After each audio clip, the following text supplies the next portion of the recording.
something that, just helps me every day to pray is setting alarms on my phone to pray. I've always had a servant's heart. Like even when I was a kid.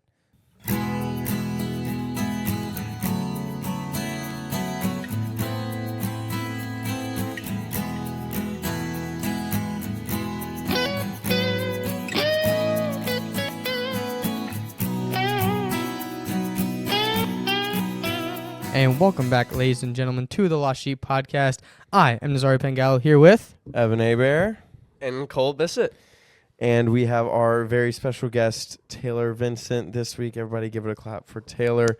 Taylor is our wonderful campus minister here at the University of Alabama, the Bama Catholic Parish. The parish would be St. Francis. The Bama Catholic Youth Campus Ministry. There you go. And I mean, to start, would you mind telling us a little bit about what you do? Yeah, well, I could even give some background on myself as well. Yeah, that'd be great too, I guess. Do I look at y'all and not the camera, right? You know, You can look we're at having either. a conversation with sometimes Nazario hits this one, and He like does walks do into that. the camera. So Okay, yeah. If I want to make like a serious point, I'll just death glare into. Yeah. But yeah. So like Evan said, I'm Taylor. I was born and raised in Alabama. I was actually born here in Tuscaloosa, raised outside of Birmingham in a little town called Alabaster. That's not so little anymore, but that's beside the point. Went to Thompson High School, go Warriors. We were 0-10 my senior year, not to be confused with the now Thompson Warriors, who are like back-to-back state champs. That was not... same high school, though. Same high school. Well, different building, completely different program, completely different city. I was in the character building stages. So it was because they knew I was going to be coming to Alabama under Nick Saban, where I got at least 2 national championships while I was here, which was amazing. But yeah, so I came to the University of Alabama. I was here from 2015 to 2019. During that time, I got heavily involved in Bama Catholic campus ministry here. I've been Catholic my whole life. I met my wife here at school, and we got married 2 weeks after I graduated, and started living the dream, as they say. So, been doing that. We've been dating, and so in a month-ish, it'll be 8 years since we've been dating, and then we got married in December of 19. So this December will be 6 years. Is that math right? yeah, that's right. 6 years. That's right. And yeah, now about my job. You have 2 wonderful children. Oh, I do. Yes, I have 2 kids. As They're well. great. My daughter, she's 3, and my son is 2. And I've been in this position for 2 years and some change now. This is my 3rd year. This is the 3rd year of doing it, but I've had 2 years under my belt of being campus minister. So yeah, that's a little bit about me. Yeah.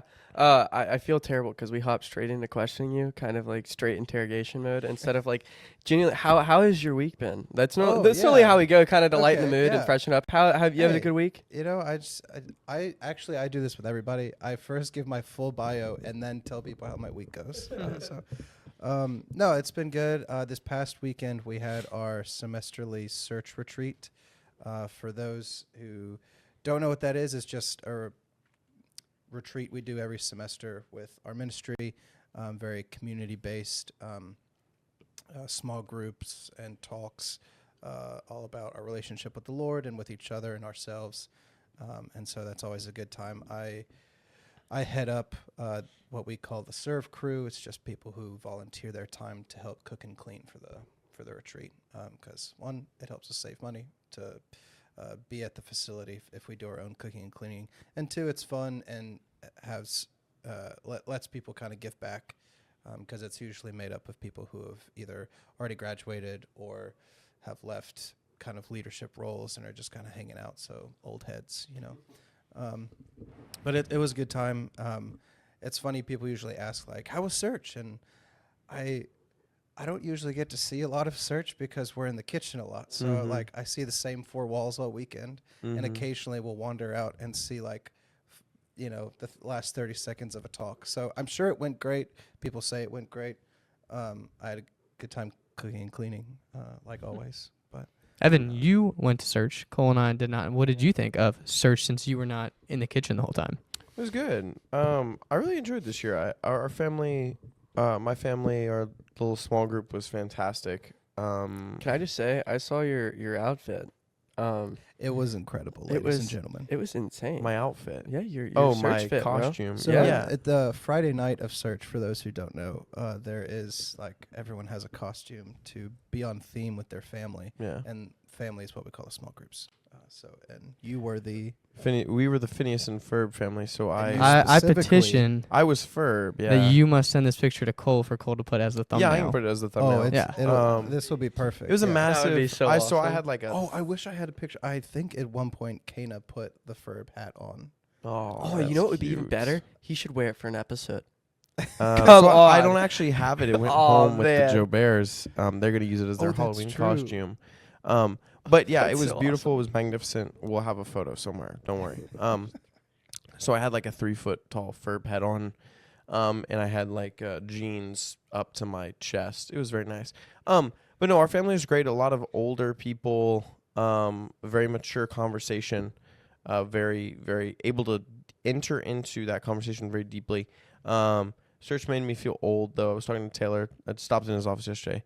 It made me feel old. It was a lot of fall search is always a lot of like first semester freshmen who very clearly have been at Alabama for like 6 weeks. And so like now, especially just being where I am in life and being here for this is my 4th year and just, being older, it made me feel like a grandpa. I was like, I can see the gray hairs coming in. yeah, I know. I was like, stop throwing the ball inside and like, stop, like, let's not throw rocks at each other and stuff like that, where like freshman boys think that's like fun and cool to do. And I'm like, why are we doing that, guys? Like, what do we, or like, hey, like, let's not try to flood the bathroom and stuff, just basic stuff that. It is always really humbling, I think, talking about, like, students who have only been here for, like, 6 weeks or so, give or take. It's just, like, if you've been here, if you're junior, senior, or if you've been working here for 3 years, like, you just forget that, like, there are so many things that we do around here that it could be someone's first time, even though it's your, 150th. So it's that recentering is always good for even me, as staff. So even though I was kind of joking around, like, I only see the kitchen, but, like, we still have time for us to have some rest away as well. So I got to have some adoration time, and it was beautiful. And, so just getting that time to recenter and remember that, like, there are students here who have, like, just got here and had their first midterm, had their first time away, and not telling mom where they're going, like, just like all these things you forget that you've already done. Yeah. So whether you're a longtime Lost Sheep podcast listener or if this is your first time, welcome. Don't forget to like, subscribe, comment. That was a beautiful transition. But we are super excited to have Taylor on this episode. He brought our quote, he brought our practical prayer practice, and our Shepherd of the Week. You'll hear all about that. But we are going to transition to our quote of the week. Ladies and gentlemen, the quote of the week. Yeah, so as I said, Taylor brought our quote. Would you like to introduce it, or would you like us to introduce it and you can go run with it? Y'all go ahead and y'all introduce it because I don't want to butcher my own quote. Okay. So Cole is going to go into a little bit on the person who said the quote, but I will say the quote real quick to get us rocking and rolling. And it's from Dorothy Day, who Cole will go into in just a second. But the quote is, "Everyone wants a revolution, but no one wants to do the dishes." Ooh, Here we go. Sorry, Nazar and I are sharing a mic right now. I'm trying to That like was swing it smooth. over at him. Smooth, Wouldn't it be yeah. really cool if I could like flip it at the same time and it would just be right there? Anyways, so Dorothy Day, really, really renowned. She's Catholic, like huge Catholic. She started the Catholic worker movement in 1933 with Peter Marin. That Maybe? sounds right to me. Yeah. American journalist and social activist. One of her big things is she was very engaged with just the community and society, whether that was through the newspapers. She helped start houses of hospitality for the poor. She's very hands-on. She loved to get her hands dirty. Yeah, And we're going active in Catholic social teaching. Yes, very, very, very active. And we're going to go into a little bit more of getting her hands dirty as we move forward in this quote. But real quickly, before we kind of touch on this, like ourselves, we kind of want to like align this to your life and ask you questions and see how like why you picked this quote is like, first of all, like general question, why this quote? Well, first and foremost, I mean, I'll get yelled at if I don't mention it. This quote is actually brought to you by Renee, my smoking hot wife. So now that I've got that out of the way. She Did she just turn off the episode, do you think? Or is she yeah, still probably, listening? yeah. She's in St. Louis right now. Like she landed just a couple hours ago. Anyway, yeah, she was even the one who was like, you should go on Lost Sheep. And I was like, why? And she's like, well, because you're great. I'm like, I mean, not that much, but so she petitioned for me to even be on the show, and then she even came up with the idea for the quote. So I'm just a placeholder for my wife, actually. Behind every great man is a great woman. Exactly. An even greater woman, actually. Yeah. So, so she's the one who brought it up. But I mean, as you may or may not know, when you get married, you just you bounce off each other a lot. So even though I didn't come up with the quote, once she said it, I was like, that's it. Like that's what we should do. So, did you ask me a question, or did I just start rambling? He asked you why you picked the quote. Yeah. Was it Okay. anything about Dorothy Day, or was it purely just for the content of the quote, or have you looked into her at It all? was more the quote than the person. I would say because, I mean, not to get too heavy in on the content of the quote already, but I think like something that it just means to me right away is like, there's so much going on in our world. There's so much we want to change. There's so much, especially like in y'all's time of life, like in your early 20s, in your college age, as you like get on fire for your faith or like get into whatever like hobbies you're really passionate about or your careers that you're really passionate about. Everybody wants to make a huge impact and a huge difference and like, have their name on a building or like, just like they want to make a difference. They want to have a revolution. They want to like do something that's never been done before or build something great. But nobody wants to do the small things that are like always there. Nobody wants they're always there. They're always nagging at you. Like sometimes they're annoying. Sometimes it'll take 5 minutes. Sometimes it'll take 30 minutes. But these things that are in our daily life that we have to do, like you always got to do laundry, you always got to do dishes, you always got to take the trash out, all these like chores and care tasks and and just like all these different things in our life that like you can't not do these things. So they just kind of become annoying. Some people might like doing the dishes, but I don't know a lot of people that just like love doing the dishes. So, I mean, but it's not even about dishes, like I said. I mean, it's like everybody wants to have this big, grandiose impact and difference when in actuality, like you gotta sweat the small stuff. Yeah, so you're a little bit older than us. Nothing crazy, but you did say in our lives at our time we have this big idea for how we want to make a difference. Yeah. Looking back on your time as a college student, did you have some big thing that you were like, oh, I want to quote unquote start a revolution here? Which, by the way, we're also gonna. I think Taylor's photo. We have warned you about the thumbnail, right? No. Oh, so you're gonna be posted as the thumbnail. It's gonna be that's 4 of fine. us. Yeah. So we I are mean, totally using that photo of you in the bow tie what boat? from your wedding.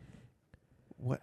The one dancing. You need to. I'm gonna get How do Renee you- to send us. It's in your living room. Oh, like you're talking about I've the seen it. specific one Yes. that you know about. Yes, From, yes, okay, yes, okay, yes. that's fine. Yeah. There's that a one works. of Taylor dancing. He looks very young and dapper. He has a bow tie and Because I suspenders don't know. on from his wedding. It'll be awesome. Great. Yeah, that's fine. Here, our So- thumbnails are like that's our thing. That's what Yeah. we're- No. so, Perfect. Or we could just do a thumbnail of Renee. I mean, Yeah, that like- works too. Yeah. It's funny Um, that you mentioned all the dirty things, and Nazario just comedically reminded me of one. It's funny on our bathroom, like in my bathroom back at home. I literally have what's one of those like wooden blocks that has like a motivational quote. Right. It's this one that says, "Don't forget to change your toilet paper," and it's right above my toilet, Mhm. and it's just a funny little reminder of that. Yeah. Dive in right a little bit here. I was on the phone with my mother a couple days ago, and I was a little bit frustrated. Hey, everyone, pause. Call your mom. Yeah, really. If you haven't called your mom this week, call your mom. But I was on the phone with my mom. And I was a little bit frustrated because it had been just a long day, and a few things had happened with some friends and just stuff that had popped up that I'd just been talking about. And I usually call my mother in the first 15 minutes as me venting, and then she's like, "Okay, how was your day?" And I'm like, "Thanks for listening to me." But I was talking to her a lot about how like we as our people, our generation, have like this really big like, oh, we want to understand everything about Christ. Like we want to read Ignatius, we want to read Augustine, like we want to understand intellectually like all this stuff, know the great mysteries, be great apologists, and like have no thing where like if we get asked a question like we can never answer. But like we suck at living the actual life. Like 9 out of 10, and this is specific. I was specifically talking about guys. Like 9 out of 10 guys, and this goes back to Search the Men's Panel, where like they could be like, "Oh yes, as Augustine writes in blah blah blah blah blah," and quote line for line something, but then they're like, "Okay, so like, how do I ask someone out on a date?" Or like, how do I like, yeah, like how I like my living space looks like a zebra lives there with me, right? Like. How do I take care of my chores and like make my bed and like brush my teeth every morning? Like how do I remember to do that? And it even goes as far as like spiritually, like am I praying every day? Am I attending mass? Am I doing all this stuff? And so I was venting to my mother. She was talking about this thing she had read where it was like, like doing the small things isn't quite as much of like a faith thing as it is like just a humility thing.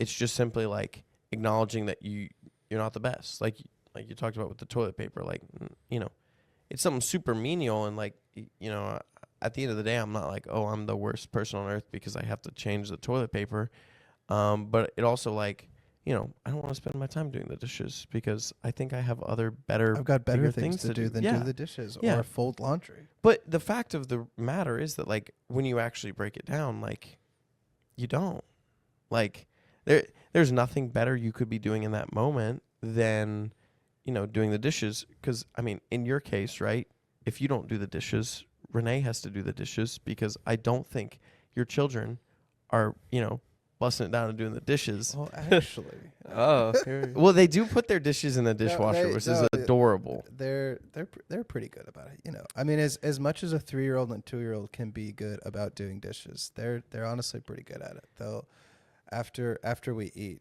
they'll take their plates and they put them in the sink. And then sometimes, on rare occasions, I'll ask them if they want to help me like unload the dishwasher because like the dishwasher comes down to their level, and so I'll open the thing up and one of them will just like grab a plate and start flinging it around. I'm like, no, it goes up here. Like this is where it goes, and so they're okay. But like that's our love, like that's our trust, that's our faith, right? Those little things that we do, or even as much as us, right? Like living with roommates, just like the simple stuff. Like nobody wants to vacuum the living room.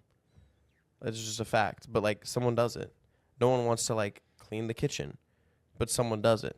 And it's because you have to live there and like you don't want to live in slop, but also like, someone's got to just do it for all the roommates, and And I think you're just kind of hitting something there on the head, or I guess rather your mom was. It's an act of humility, it's something that you feel like is beneath you, but nobody gets around it. I mean, unless you're like, I guess, upper class and you have a maid, or you have Jeff Bezos. you have someone who does all of your chores for you. I mean, like I would say most people in life have to do these everyday things that like nobody wants to do, but like it's you got to do it. And so it's a practice in humility to do these things. Yeah, and to kind of float off of what you're saying, I'd say it's funny because, like, for us, like, having a servant's heart, it looks more like those little things. We're not in particular in the position that you are of, like, a servant's heart as a campus minister, and I'm going to dive into that in just a second to have you talk about that a little bit. But it's reminded me, too, recently this semester, this is the first time in our household at the cottages that I have cracked down on chores. So each of us actually has a chore list. So it's really funny. How did you go about doing that exactly? I sent out a message and told him to sign up for a chore, and I gave him 4 options. Out a message? Okay. I did. Avoiding conflict. Yeah. So I just sent it out, and I said, pick a chore, and I said, that's what you have to do. Did that work? Yeah, kind of. It's kind of worked. That's not a bad idea, because if somebody gets to pick what they do, they Exactly. have some ownership Autonomy, of that thing. Yeah. And then I got the last one. I was like, all right, everybody can pick whatever they would like the most. And I'll just pick, because I sent it out and I said, I'll do the worst one, whatever they don't pick. After the episode, we're going to guess the order of who responded to the text. Yeah, to do that. But yeah, and then I actually wrote the chores on the fridge and had them check it off on the days they were supposed to. Dude, so cracking the whip. No, I'm trying to get a good start on it early. But Nazario's the best at it Early. in the house. We're 6 weeks into school. He's actually the best in the house about it. So hands up for Nazario. But having a servant's heart is something that's really important. And to touch more on the topic of humility, Jesus had one of the most humbling moments in Scripture is when he washes the feet. And he also tells us to wash each other's feet. And so I think as a campus minister, you, in a sense, are doing the dishes. We are your dishes. Well, he's also very doing much need the washing dishes in the campus, that in the too. student center That very too. often. And we very, very much need washing. And so your role is kind of to wash the dishes. And so how does that look for you as a campus minister, like having that servant's heart and putting that into us and investing in us as students here at campus? It's funny that you bring this up, because so I don't know. I know that you'll probably bring up Father Mugaga a lot, but he's our associate pastor here at this parish. And one of my favorite things is that when he goes into confession and he hears confessions, he calls that taking out the trash. And I just love that. I don't know why. I think it's both funny and accurate. And so now when I go to confession with him, I'd be like, all right, Father, I got a couple like small, like kitchen size bags, no worries. And then like a dumpster full. So just get ready. But I mean, I think the biggest thing about again, why this quote hits home so much for me, and kind of like playing into my job, is just, again, realizing that like, nothing is beneath you, like we are dust, and to dust we shall return. Like if you think something is, quote, not in your job description, then like, I don't know. I don't want to know you, man. Like if you go into your career and somebody asks you to do something that is not what you signed up for, like, how are you going to respond to that? That's kind of our daily life. Like, God calls us to do uncomfortable things. We have our routines, we have our habits, we have the thing that like our obligations and what we know we're supposed to be doing and what God has called us to. But then like the Holy Spirit's still working. There's always something where God just trying to nudge us in a different area and like, hey, like, have you ever thought about doing this? Or have you ever, and it's always just like a slight like, hey, did you notice that? And it's our job to respond to that in kind, be like, oh, well, actually, I'm just going to stay in my lane over here, because that's not really what I'm supposed to be doing. Like, you know, like my job is like its primary focus is walking with students. I mean, that looks different on a day-to-day basis. On my like day-to-day is like meeting with students on our leadership board and planning meetings and then making sure our programming is happening. But I would say that's just kind of like the things that I have that just kind of fill up my day. But like the actual like why I'm here and what happens with this job is like, yeah, like having conversations with Evan when he walks in my office post search, just like seeing how he's doing, you know. And those small little conversations build up. And then one day, like somebody walks in unprompted, I don't know what I need to be doing with my life. And then I'm both like kind of a counselor, therapist, priest role all at the same time. So it's a fun job. I mean, it gets, there's definitely like has some variety. I do all kinds of things. But then, so like that's kind of the primary focus. But then if somebody asks me like, hey, can you go change the Propane tanks. Can you go change the propane tanks and the grill because one of them's out and we need to be grilling for the Tennessee game this weekend. By the way, I hate Tennessee. So like you got to do that, you know, these little things like it's I forget kind of what the question was, but bringing it back of just like we have the things we want to do. Then we have our obligations. And we can look at those things in competition with each other. Like, man, if I could just get through this stuff over here that I don't want to do, that's no fun, that's obligatory, then I can get to what I want to do. Whereas like God's actually calling us to like always be present and like invite him into every moment. For example, this goes a lot into, I would say, parenting as well. So I'm just a professional parent, actually. I go home and I parent my kids, and then I come to work and I parent my kids. But like, there are these moments where you're like, man, like, I just gotta like get my kids in their pajamas, get their teeth brushed, and get them into bed so I can go watch a movie or, you know, whatever. Like, do this thing, Sleep. do this like thing that I'm just like looking forward to. Yeah. When it's like, if these obligatory things, like if I'm just kind of blazing through it so I can do what I want to do, which is one, selfish, but two, then I'm like not being a good dad. Like if I'm just kind of like yelling at my kids, pushing them into their pajamas and like shoving them into their rooms and saying good night, like that's not like God wants me to be present with them in that moment, and he wants to be a part of that as well.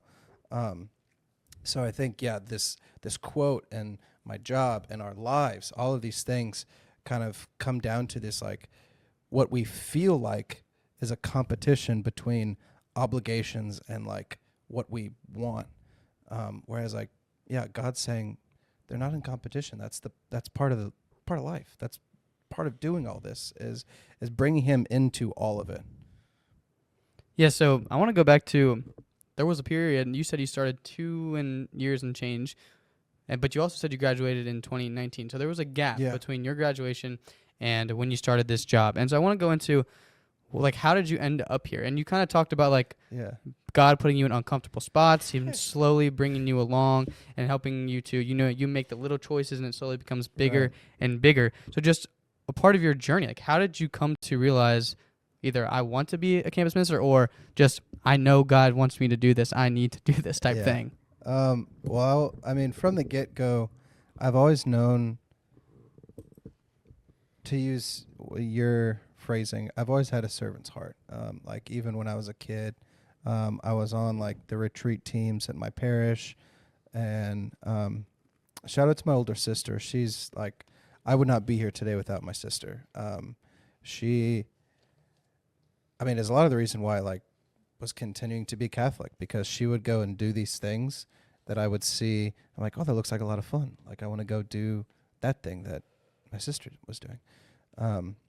Like she was on the retreat teams and she was going to youth groups, and I was like, oh, I'll go do that. And then she came to Alabama and she went to search and found some beautiful Catholic community here at Alabama. And I was like, I mean, one, I already knew I was coming to Alabama. I mean, my whole family came here. Like this is a family tradition. Like I didn't even know what my major was, but I knew I wanted to come to Alabama. And so I came in undeclared, but knowing that I was like, I want to come to Alabama and major in St. Francis. Like I'm going to come and go to church. Like that's what I wanted to do when I came here. And so while I was here, like I participated in a lot of the things that we do here at Bama Catholic and got very involved, was formed a lot. And in that formation, really got to a point where I thought I was going to be going to seminary after college. Like my sophomore year was pretty pivotal in my life, where I had broken up with my girlfriend from high school at the time, and I was like actively like being single on purpose and like not pursuing anyone, and very much just trying to pursue the Lord and where he was calling me. And with all of that, we're like, well, like obviously I'm a good Catholic boy. Like I need to go to seminary. Like that is obviously what I have to do. To be holy is to go be a priest. And so I started like visiting seminaries. I started going to a discernment group, and like I actually like really enjoyed it. I was like, this is great. Like this is something I really think is gonna go well. But my kind of ultimatum's not the right word, but I wanted to get my degree regardless of where I was going or where I ended up. Like I wanted to make sure that I got my undergraduate degree. So there were still 2 years left of that. So a lot can happen in 2 years. A lot can happen in a week. So in that time frame, I also met my wife, and so we started dating. And so that started pushing priesthood out of the picture, obviously. And then I was like, so what am I going to do after I graduate? I have no idea. Had no idea what I wanted to do. And I'm like, well, you know what? Like, the Lord put this woman in my life. Like, I don't know what I'm going to do after I graduate, but I'm going to pursue her. You know, I'm going to pursue the Lord's will. I'm going to pursue Renee, and we'll go from there. You know, I'll focus on the things that I know I can try to do, and not the things out of my control. And so I graduated in December of 2019 with a degree in religious studies, which here at the university, it's a public university, so it's very much not a theology degree. Religious studies at this university is kind of more anthropological. We look at like human beings and why they do religion and why do they call it religion. Like why is our church building a church, and why is the football stadium not a church? Like those kinds of things.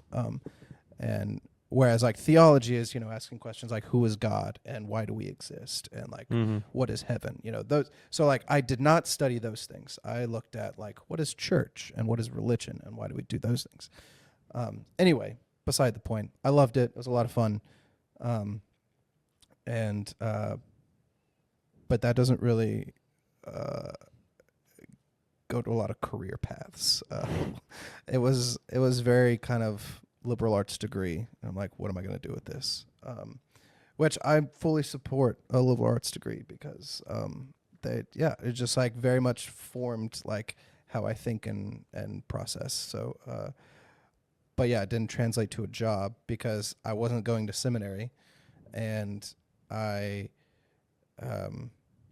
wasn't going to further pursue like academia. You know, I wasn't going to go be a professor of religious studies. I'm really bad at school, actually. So I didn't want to keep writing and reading. I'm just like, I read so slowly. It takes me forever to read something. So like we'd get these long texts, they're super complicated and dense. And I was like, wow, this is so powerful. That was the first sentence. Okay, well, it's been an hour. Maybe I'll get this assignment done. Anyway, sorry, I get to yapping and I just keep going. But so yeah, I have a religious studies degree. I get married to Renee, and no earthly idea what I want to do. She's been wanting to be a teacher since she was like 2. So she started teaching at an elementary school here in town in Tuscaloosa. And obviously, yeah, we got married and I moved in because she had graduated before me. So she had already had like a rental house, and I like slowly like started putting my stuff in her house and living with my roommate. I'm sure other people in the room might know how that might be. So, but anyway, we got married and I didn't have a job, and I was like, I am a Catholic man. I need to like get a job and provide for my wife. Whereas like she already had a salary and was like paying all the bills, and I got nothing. And so I got like some horrible sales job. I was selling cell phones and direct TV at a Sam's Club. That's hilarious. It was awful. I hated it. I just knew that like my mom had always told me I was like really good. I mean, I've not even just my mom. I've always been told I'm really good at talking to people, and like sales would be good for that. I was like, okay, well, I didn't get a business degree, but anybody can talk to you about cell phones. So Anybody can sell. Anybody can sell. So I got this job. That was just it. Like even from the start, it felt like a scheme. Like I walked into my interview and I was like, something's off here. I don't know what's going on, but I don't know if this is a real company. And they give me the job, and I just tell Renee, I'm like, I don't know about this. And so I start. It's terrible. I want to die. But I stick with it for a couple weeks while actively looking for other jobs. I'm like, this is actually the worst thing It's ever. a to make ends meet job. And it's not even to make ends meet. Like Renee's paycheck, like we're 2 just out of college students, no kids, no responsibilities other than like making sure the rent is on time and like, the power doesn't go out. And food. Yeah. But otherwise, like we live in a college town. We're both like still living college lifestyles. I mean, a lot of our friends are still in town. Like there was not a lot of like pressure for me to like find my career path, which was both a blessing and a curse, because like I still didn't know what I wanted to do, but I needed to do something. Like I needed to bring some income in. So I moved on. I found another job. Again, it was like, it wasn't directly sales, but it was, the interview was for sales, but then it ended up being something else, but I won't get into all those details. So I had this other job for a while. It was with a recruiting company. It was like helping people find jobs, and that sounded great because I'm like, great. Like I can kind of like do the Lord's work in a secular way. Like I'll help people, because I was just, again, like just graduated, very involved in the ministry, like very much wanted to be, again, starting revolution. Like I wanted to make a huge impact and help people's lives and, do the Lord's work. So started working at this recruiting company, and the job itself was fine. The people who worked there were not great. And so eventually ended up leaving that job. But I left that without having anything lined up. And it was the pandemic. So in 2020, I was jobless. We had just moved into our first house.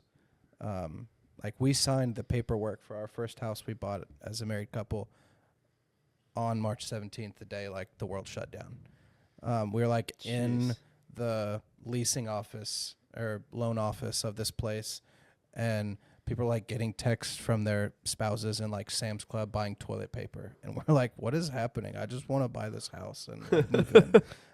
And then we were stuck in our house for 2 weeks, and anyway, so yeah, I'm jobless. Renee's still teaching. She's killing it. She's being a great breadwinner for the family. And meanwhile, I'm like, going through a quarter life crisis.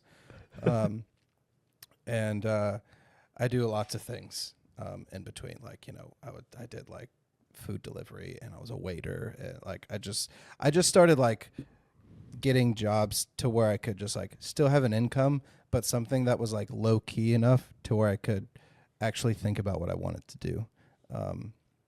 Because instead of doing all that during my college years, I just kept pushing that off. And so but underneath all of this, I was like, I mean, I really thought I was going to be a priest. That was kind of my like ace in the hole. And then now I met my wife, who I love, and like I don't have any like I don't want to not be married to my wife. I love her, and like this is my vocation. There's no doubt about that. But I truly just like I just don't know. I didn't know like what else I was going to do as far as career wise goes. Really thought I was going to be like sitting behind a pulpit, you know. And so once we got into all of that mess, I just started having some deeper prayer of just like, Lord, like, yeah, I don't even care anymore, like what I want. I just want to do what you want, you know, point me in the right direction. Whatever opens up. Like I'll do whatever, you know. So I started applying to all kinds of different things. And then I finally got a job in the church. I was a youth minister at St. Mark the Evangelist in the Diocese of Birmingham, which is our home diocese, in case you didn't know.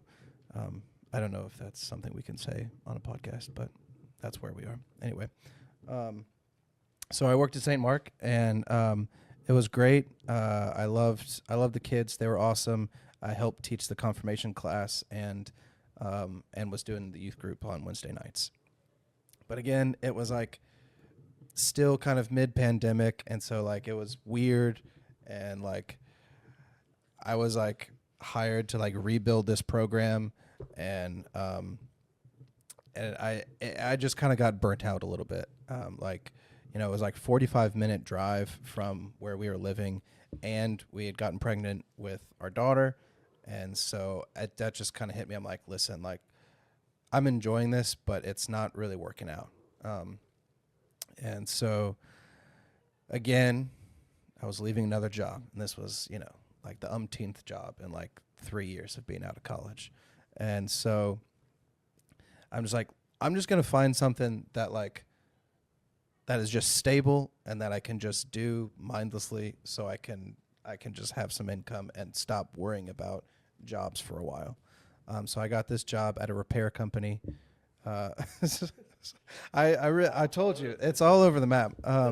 So it's this company called Surface Experts. They do some great work. They're kind of a third party where they like fix like counters and floors and surfaces instead of having to like replace the entire thing. So you would go in and like touch something up. Someone like scratched it or burned it or something. And so I started working as a tech and like doing the actual repairs, but they had like a sales position open, and I was like, hey, like I'm really not good at this stuff with my, like I enjoy learning it and doing it and kind of knowing how to do it in theory. But I think it would be better use of my time and your money paying me as an employer if I was in sales. And so I kind of moved into that role, but still did some of the technician work while doing it. And so I did that for a while. Did that for like a year and a half. And it was, nobody loved it. Like I didn't love it. I wasn't passionate about it. Renee didn't love it for me. I came home smelling like paint all the time. Or like my car smelled like paint, and like it wasn't necessarily enjoyable. But it brought in a steady income, and it was a means to an end. It was like a vehicle in which I could think about my career and like apply for other jobs and that sort of thing. And so this whole time while I'm working here, I'm just like constantly like looking for ministry jobs that are in my locale, you know. So I had finally figured out, I'm like, okay, God, like I don't know what you want me to do or how you want me to do it, but I know it's got to be church related. Like I love being a part of working for the church. Obviously it's not going to be a priest. And I enjoyed youth ministry, but like it wasn't quite it. I had a conversation with Jesus and was just like, Lord, like my dream job would be to be campus minister at Alabama. Like it was so formative in my life. I would love to go back and like and I love Tuscaloosa. Like it would just be a dream come true if I could do that. But while I was stuck in the muck of all those different jobs, we had a pretty long-term, steady campus ministry staff, and she was fantastic. She built the foundation that I'm standing on, but I always was bugging her. I was like, hey, if you ever know of any campus ministry jobs in Tuscaloosa, aka yours, just let me know if you're leaving or if you need to hire someone else. And so that day finally came in like April of 23. She called me. I remember exactly where I was. I was on the steps of this particular apartment complex in like West Birmingham. And she was like, hey, I'm thinking about leaving St. Francis for this other thing that I'm doing. Would you be open for a job? And I was like, yes. Like, just tell me where to sign, and so, and we had already moved back to Tuscaloosa. Like, I was commuting to Birmingham at this point. So we moved back. We had already been in Tuscaloosa for a few months now. And, so I got off the job and I took it, and I've been campus minister since June 1st of 2023. Sorry that took so long, but, it was quite the journey to get here, but I'm so glad the Lord brought me here. I obviously wouldn't be the person I am today without having gone through all those different things. But yeah, this is I tell people all the time, like, I'm not leaving this job unless Father fires me. Like, I love it here. And as we move into our next segment, are we doing Shepherd of the Week next? We always get the order on these wrong. I think it's the practical prayer practice first. Well, as we do that, this gives me an opportunity to plug actually something that we need to plug, but also Caroline's going to love this. So the person that left your job and went to get another job is now working for Baby Steps, which is... she started the Baby Steps chapter in Tuscaloosa. At UA. Which is a fantastic organization. Do you want to... Yeah, so their mission is to... is twofold. So a lot of women who are on college campuses, if something happens to where they become pregnant, and a lot of times they'll either they see like their two options are to either have an abortion or to drop out of college and keep the baby, but not get their degree. And so Baby Steps' mission is to solve those problems by helping these moms in need so that they can both get their degree and keep the baby. And so they do that in various and sundry ways, but that's kind of their mission, is to help student moms on campus. Yeah. So let's transition into our practical prayer practice. Ladies and gentlemen, the practical prayer practice of the week. Okay, so and we're gonna go back to Taylor, and you're actually a perfect compliment, because whenever we have an episode where it's just the three of us, one of us is the rambler. It's always a different episode. Yeah. I'm not gonna point fingers. Usually it's someone over there. Me? No, I was. Usually it's one of you two. Yeah, usually it's Cole or I. But there's always a rambler, so you're actually fitting right in to the mold. He's actually normally the quietest out of the three of us. Oh yeah, he can have episodes where he literally will say like 3 sentences maybe.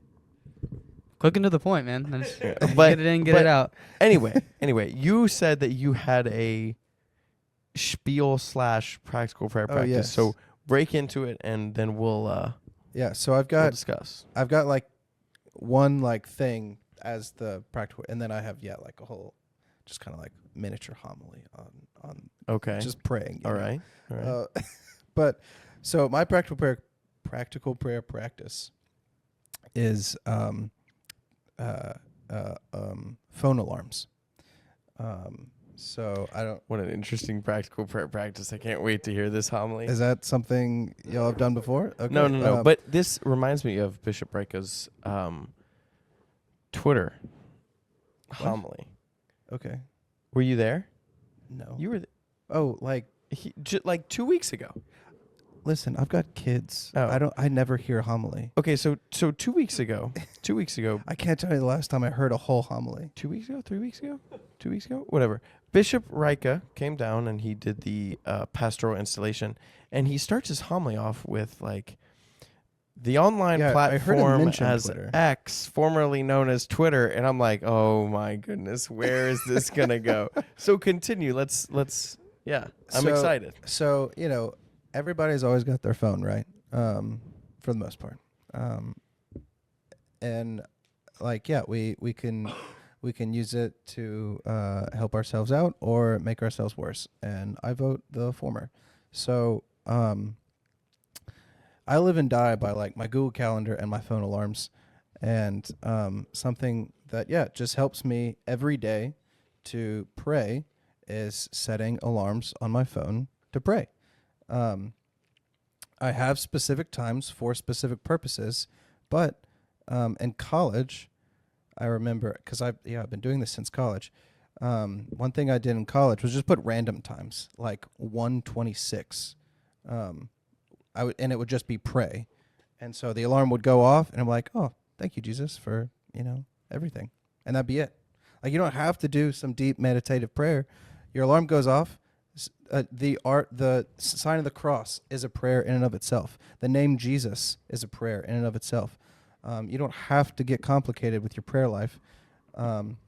So specifically, what I do is on my phone, in the alarm section, I have 5 alarms specifically that go off every day. My wife's birthday, so that's 7:30. So at 7:30 p.m., my alarm will go off to pray for Renee. July 30th is her birthday. My son's birthday. No, not his birthday. His baptism day. When he was baptized is June 29th. So at 6:29. No, sorry. Gosh, 7:29, because his and Renee's go off like a minute apart from each other. So 7:29 and 7:30, I pray for Joseph and I pray for Renee. And then at 1:29, which is January 29th, is when Cana was baptized. And so at 1:29 every day I pray for her. So those are 3. And then recently I became a godfather. My sister doesn't have any kids yet. She's not married. And I'm not the godfather to any of my brother and sister-in-law's kids. But a really good friend of mine who lives here in town, they just had their baby a little while ago over the summer. And I added her to my list. So she was baptized the 13th of July. And so every morning at 7:13, I'll say a prayer for her. And it usually just goes like, hey, Jesus, thank you for Renee. Amen. Hey, Jesus, thank you for Joseph. Amen. Hey, Jesus, thank you for Cana. Amen. And like, that's it. So keep, and then the last one is 3:00, the Divine Mercy.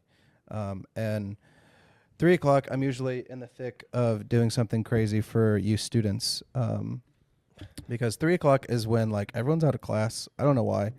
But like everyone comes to the student center. They always need me for something.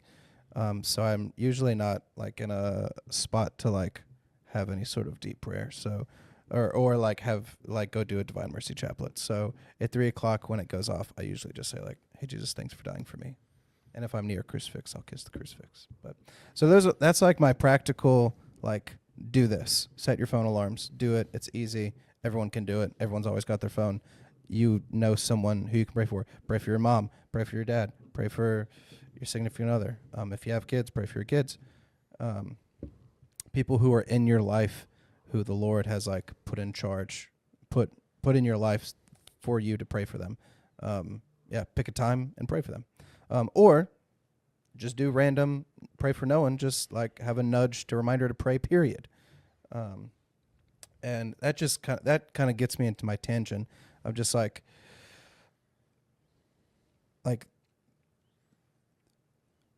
my other just practical advice in prayer in general is that like everyone is in a different stage.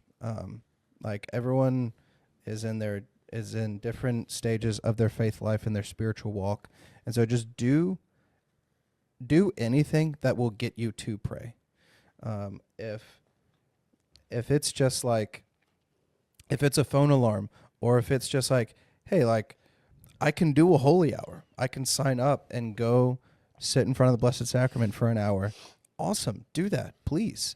If you don't have that kind of time or mental capacity, pray a decade of the Rosary. Heck, just pray a Hail Mary at the beginning of the day. So my whole kind of thing is just like, do whatever gets you to pray, because we should be praying every single day, no matter what.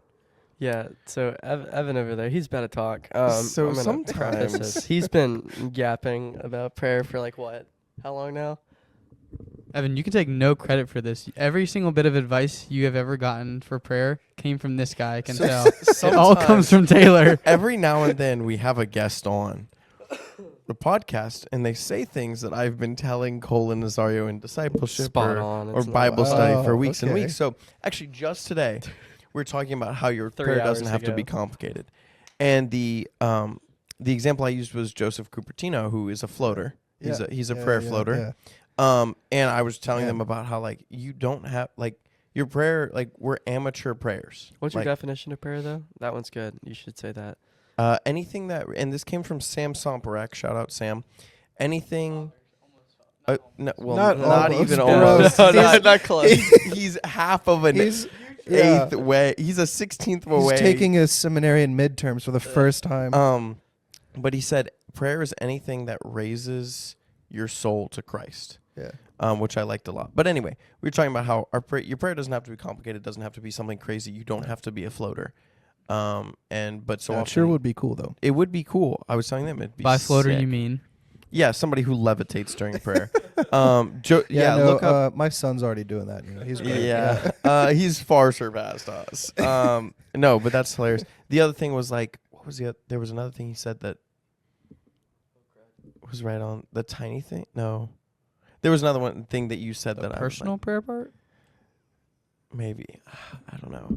But That too. Yeah, I've talked to them, but But this you also- do that. But this also, I think, this practical prayer practice also I'm sorry to interrupt if you were about to say something. no, But this, I think it goes beautifully with the quote too, because again, prayer is something that is both obligatory and something that we should want to have grand plans for. You know, like we want a revolution. We want to hear the booming voice of God. We want to be in heaven. This big thing up here, pie in the sky. But then we have to pray every day. We need to do the dishes in the form of our prayer life. So we need to show up and talk to God every single day. so Cole, what did I say today? So I'm not trying Like, to add just y'all just on. before this- Just not even before this, I funny. said, it's funny because oftentimes in prayer we're looking for this I'm your father, do this, and I was like, no, Your- and, what I like to call your St. Paul moment. He Yeah, gets yeah. knocked off the horse. Yeah. and in reality, it's I use the Elijah, God wasn't in the fire, he wasn't in the Right, earthquake, he was the wasn't, whisper, he was yeah. in the whisper, right? Yeah. So you're just Taylor, gosh, it's so you- good. So, You know Evan maybe better than us. He did not need anyone to stroke his ego anymore. Why did you? You had to publicly is do awesome. this He did this all to the me at church, podcast. okay? This The is head true. is I'm just just returning- so large right now. It's unbelievable. awesome. listen, I'm just returning the favor. This is awesome. Yeah, and I was one more thing that we talked about today. If you are too busy to pray, you are too busy. I don't know if that's Correct. what you're getting at, but that's from Mother Teresa, right? Yeah. Mhm. She Yeah. would often, if somebody would tell her she was too busy for a holy hour, she would then tell them you have to do 2. That is so true. That it sounds exactly like her. So Well, we might need to. We are going to transition to our Shepherd of the Week. Ladies and gentlemen, the Shepherd of the Week. Yeah, so as he has done all of this incredible episode, Taylor is going to provide us with yet another resource, his Shepherd of the Week for the Lost Sheep podcast. yeah, so mine is going to be my wife, Renee Vincent. I kind of went back and forth on some people, but I think she's just great always. There isn't even anything specific of just oh, she did this thing, so I should pick her. It's just she's she's the shepherd of, like, I mean, I guess, like, I'm the spiritual head of the household or whatever, but like she is like, so how like bishops have the crozier, which is the fancy word for the stick. So the two parts of the crozier is the hook, where you pull people in, and the end is like the butt of it, and you can poke people and prod them. And like Renee is just always doing that to me, in the best way.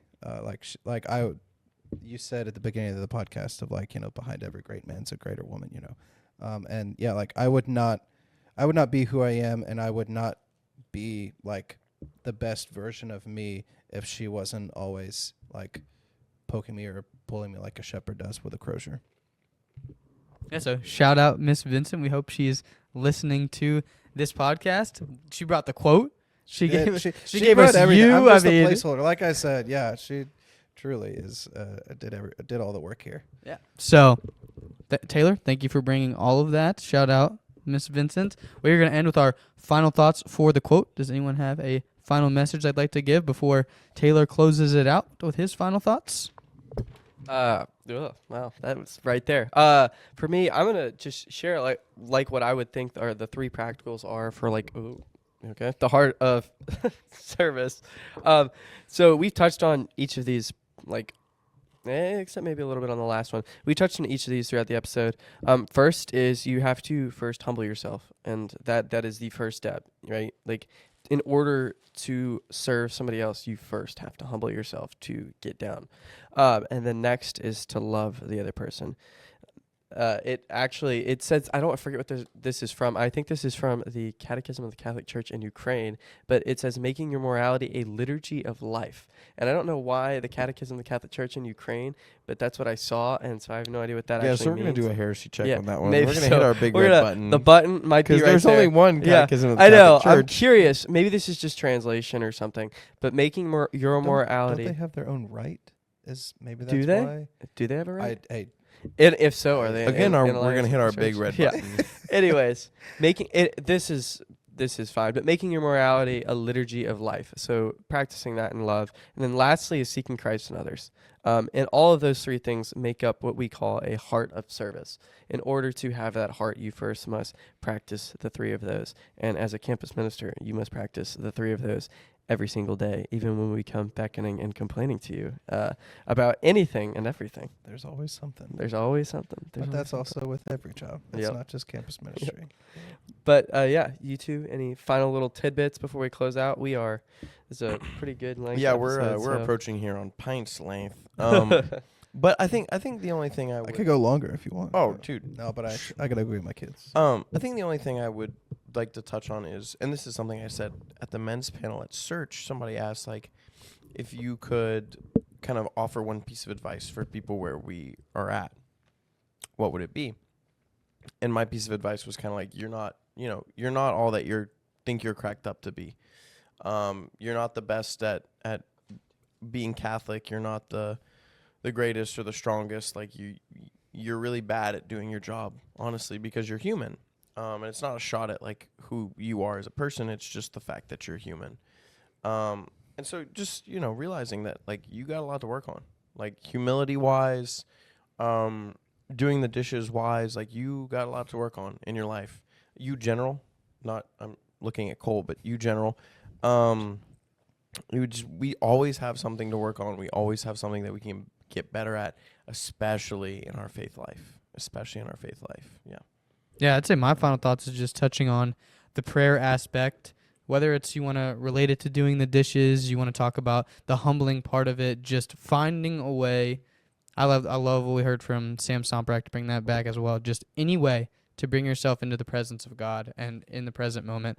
Whatever, if it takes a phone alarm, if it takes reminding from a friend, if it takes going to the Adoration Chapel, whatever it takes to just begin a daily habit of prayer. And we talked about, the main reason we talked about prayer in our discipleship today was because Mother Teresa talked about how we cannot do anything without prayer. We must have the relationship with God. Everything stems from that. So truly, without it, we are nothing. Yeah, and I mean, and with that prayer comes back to the quote, you know. And I think my final thoughts would just be like, much like with everything in the Catholic Church, it's a both and. Our life isn't just doing dishes, but our life isn't just working towards some grand goal of a revolution. It is a both and. We have to do the dishes, and we want to do the revolution, but we've got to do both. Yeah. So we want to thank all of you for listening. We want to thank Taylor for coming on for episode number 70 of the Lost Sheep podcast. Oh, wow. Yeah. Big day. Yeah, great. So we hope you all have a great rest of your week. Thank you all for listening, and God bless.